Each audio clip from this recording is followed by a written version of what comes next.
Hello students, welcome to 11th physics class. तो 11th physics में आज करेंगे laws of limiting friction. Limiting friction आपको बताया था लिमिट पर जब फ्रिक्शन लगता है, यानी कोई चीज दूसरी चीज के ऊपर जस्ट चलने ही वाली हो, चलने की लिमिट पे हो, उसको कहते हैं लिमिटिंग फ्रिक्शन। तो इसके लॉज क्या क्या हैं? पिछली वीडियोस जिन बच्चों ने नहीं देखी उनको ये वीडियो बिल्कुल समझ में नहीं आएगी, तो पहले पिछली वीडियोस को देखना जरूरी है। तो फर्स्ट लॉ तो है लिमिटिंग फ्रिक्शन का कि जो लिमिटिंग फ्रिक्शन है वो नॉर्मल रिएक्शन के डायरेक्टली प्रोपोर्शनल होता है। डायरेक्टली प्रोपोर्शनल का ये निशान होता है, और अगर नॉर्मल रिएक्शन ज्यादा है तो लिमिटिंग फ्रिक्शन भी ज्यादा होगा, और नॉर्मल रिएक्शन कम है तो लिमिटिंग फ्रिक्शन भी कम होगा। इसका मतलब ये होता है। सेकंड लॉ ये है कि जो इसकी डायरेक्शन है लिमिटिंग फ्रिक्शन की, वो मोशन के अपोजिट होती है।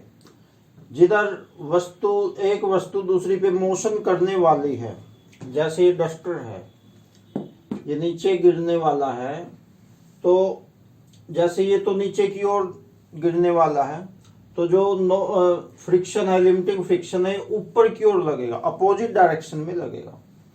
डस्टर अगर नीचे आने वाला है तो जो फ्रिक्शन है वो अपोजिट ऊपर की ओर लगेगा। कोई चीज अगर इधर जा रही है तो फ्रिक्शन इधर लगेगा। फ्रिक्शन जो होता है वो डायरेक्शन ऑफ मोशन के अपोजिट होता है हमेशा, यानी फ्रिक्शन नहीं चाहता कि कोई चीज चले दूसरी चीज पे, वो हमेशा उसका विरोध करता है, चलने का, मोशन का विरोध करता है फ्रिक्शन। यही उसकी खासियत होती है। नेक्स्ट है force of limiting friction is independent of apparent area of contact. Apparent का मतलब आभासी, काल्पनिक, एरिया ऑफ कॉन्टैक्ट के इंडिपेंडेंट होता है, उस पर डिपेंड नहीं करता वो। और फोर्थ है the force of limiting friction between any two bodies in contact depends upon the nature of surface. ये सरफेस के नेचर पे भी डिपेंड करता है।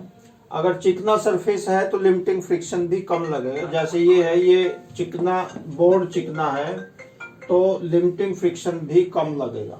अगर खुरदरा सरफेस है तो लिमिटिंग फ्रिक्शन भी ज्यादा लगेगा। नेक्स्ट टॉपिक है rolling friction.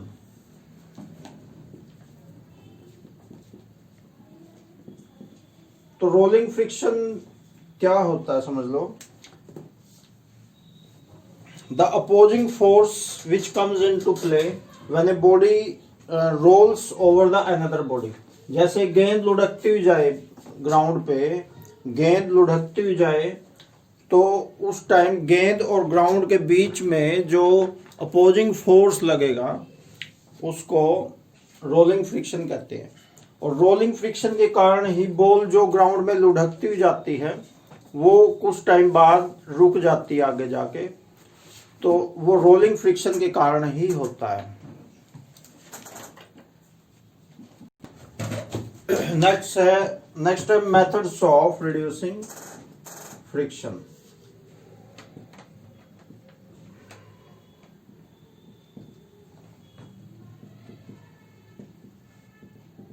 Methods of reducing friction. Friction कम करने के कौन कौन से मेथड्स हैं? एक तो पॉलिशिंग एंड स्मूथिंग। स्मूथ अगर होगा, जो एरिया ऑफ कांटेक्ट है वो स्मूथ होगा, जैसे बोर्ड है, चिकना है, तो इस पे फ्रिक्शन कम लगे। पॉलिश कर दें उस पे, जैसे सड़क है, खुरदरी सड़क है तो उस पे तेल भी ज्यादा लगेगा और टायर भी ज्यादा घिसेंगे क्योंकि फ्रिक्शन ज्यादा होगा। और एक बिल्कुल चिकनी प्लेन सड़क है, कांच शीशे जैसी, तो उस पे फ्रिक्शन कम लगेगा, उस पे गाड़ी का तेल भी कम लगेगा। जो इंजन है उसकी पावर भी कम यूज होगी। तो एक तो तरीका है ये। दूसरा तरीका है लुब्रिकेशन। लुब्रिकेशन का मतलब जो मूविंग पार्ट्स हैं, घूमने वाले जो हिस्से हैं, उनमें तेल डाल सकते हैं, या कोई लुब्रिकेंट कई टाइप के होते हैं। लिक्विड लुब्रिकेंट्स होते हैं, जैसे तेल डालते हैं, गाड़ियों में तेल डालते हैं तो वो लुब्रिकेंट होता है। और कुछ सॉलिड लुब्रिकेंट्स भी होते हैं, वो पाउडर फॉर्म में होते हैं, बिल्कुल चिकना पाउडर होता है सॉलिड। वो सॉलिड लुब्रिकेंट वहाँ यूज करते हैं जहाँ टेम्परेचर ज़्यादा हो और जहाँ पे तेल में आग लगने का खतरा हो, तो वहाँ पे पाउडर फॉर्म वाला लुब्रिकेंट डालते हैं। एक तरीका है बॉल बेरिंग्स का यूज करके भी फ्रिक्शन को कम कर सकते हैं। जैसे बॉल बेरिंग होता है, मूविंग पार्ट्स हैं जो, इसमें एक हिस्सा ये एक अंदर वाला होता है, अंदर वाला फिक्स होता है और ये बाहर वाला मूव करता है। ये अंदर वाला हिस्सा ये मूव नहीं करता, बाहर वाला मूव करता है। और ये गोलियों के बीच में, ये गोलियां होती हैं, बहुत सॉलिड बॉल्स होती हैं, तो उनके बीच में ये मूव करता है। और गोलियां भी आगे से आगे ऐसे मूव करती हैं। ये दोनों, इसके और इस सरफेस के बीच में गोलियां ऐसे मूव करती हैं। बॉल बेरिंग देखा ही होगा आपने, तो छोटी छोटी गोलियों के बीच में बॉल बेरिंग चलता है, तो इससे फ्रिक्शन कम लगता है, क्योंकि जो गोलियां होती हैं बिल्कुल स्मूथ होती हैं, इसलिए उनमें फ्रिक्शन कम लगता है। नेक्स्ट है प्रॉपर सिलेक्शन ऑफ मटेरियल। कुछ मटेरियल्स ऐसे होते हैं उनमें फ्रिक्शन कम लगता है क्योंकि वो स्मूथ होते हैं और वो चिकने होते हैं, तो proper selection of material. Next है स्ट्रीम लाइनिंग। स्ट्रीम लाइनिंग होता है, देखो थोड़ा सा मैं इसका जूम कम कर देता हूं।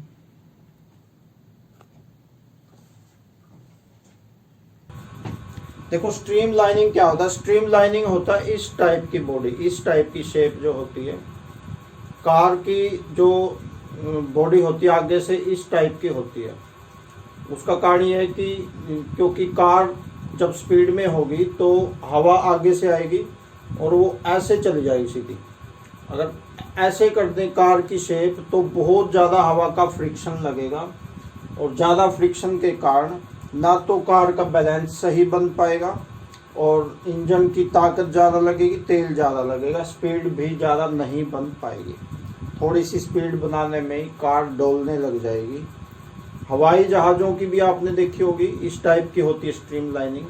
मछली में आपने देखा हो नेचुरल बने होते हैं उनकी बॉडी शेप, स्ट्रीम लाइनिंग। मछली की जो बॉडी होती है वो स्ट्रीम लाइनिंग वाली होती है, इस टाइप की। समुद्री जहाज़ों की भी ऐसे होती है, इसको कहते हैं स्ट्रीम लाइनिंग। स्ट्रीम लाइनिंग का ये फ़ायदा है कि सामने से आने वाली जो हवा है वो यहाँ से टकरा के और ऐसे चली जाएगी, वो ज़्यादा अड़ेगी नहीं, अड़चन नहीं डालेगी। अगर ऐसी सीधी बना दें तो अड़चन ज़्यादा बनती है उसमें, तो इसे कहते हैं स्ट्रीम लाइनिंग। तो स्ट्रीम लाइनिंग करके फ्रिक्शन को कम कर सकते हैं। तो आज इतना ही कर लो। Okay, thanks.